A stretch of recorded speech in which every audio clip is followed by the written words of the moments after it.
All right, so moving into B6, which is self-determination theory and self-regulated learning. The main focus of this is to understand what the theory is and how we learn based on self-determination theory. So self-determination theory is the amount of energy that athletes devote to learning activities on a dynamic continuum. Things to remember with self-determination theory is the individual will have autonomy, they will be competent, and there will be relatedness to whatever the task is at hand. So for autonomy, the athlete's going to be able to make their own decisions. Basically, they train because they want to, not because someone says they should. Competence is they feel like they can do the activity and be accomplished. So if the activity is run a mile, then they feel accomplished by running the mile because they are determined to do the activity. All right, and then relatedness is the feeling of shared experiences with others, being accepted into a group, like being a part of a basketball team. All three of these are basic psychological needs that drive you intrinsically. Remember, intrinsic motivation is something from within. So self-determination theory has to do with intrinsic motivation to drive you to do your best. Why is this theory important? It helps athletes and coaches understand that these three components, autonomy, competence, and relatedness, should be enhanced to successfully motivate the individual. Right? It's done through creating atmospheres where athletes feel welcome, where they can chase their goals on their own. Right? So that's the basics of the theory. Now, with self-regulated learning refers to the cyclical process. Let me underline that for you. The cyclical process that assists you to manage your own thoughts, behaviors, and emotions to control your learning. So a cyclical process is something that happens over and over and over again, like a cycle.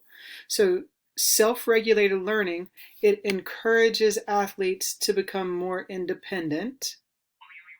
Can't draw a straight line, sorry. And it will enhance their learning outcomes. Athletes control this by planning and regulating their own actions towards their goals. 4 main parts to the cyclical phase are you have forethought. Forethought is what happens beforehand, so it's the planning and the goal setting. You have the monitoring phase. This is where you track your process and progress. You have the control phase, which is where you adapt to the learning strategies.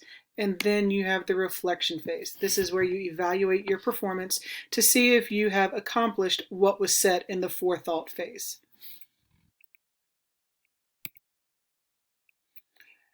One big thing with self-regulated learning is athletes who use self-regulated learning, they're able to control their learning environment.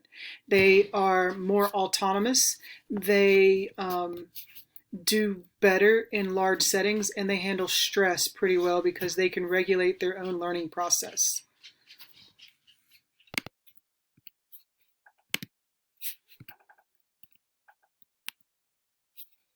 So moving into 6.3, the relationship between self-regulated learning and motivation in sport.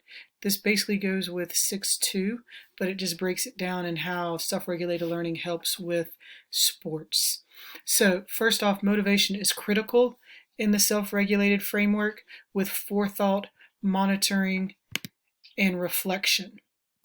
So forethought is if the athlete does not see the value in the task, then so in the reflection phase, we have to look at the causal attributions that the athletes have, which basically are the factors that they contribute or attribute their success or failure to. So those are the things that cause them to do well or to fail. And so in the reflection phase, they look at these causal attributions as to whether or not they engage in the activity or in future activities with self-regulation. So basically how these two relate with self-regulated learning and motivation in sports is those who know how to self-regulate are more motivated and more likely to invest more time in the activity at hand. They're going to invest more time, they're going to invest more energy. And then athletes who successfully employ self-regulated learning, they are more motivated to learn the task. So when they want to be there and they want to do the task at hand, then learning takes place, whether it's in the classroom or on the playing field. So that's B6, which is self-determination theory and self-regulated learning. Pretty self-explanatory, pretty straightforward, but that actually completes the whole entire note packet. If you have questions on any part of section B, let me know. You will have an assessment in Canvas to get you through option B.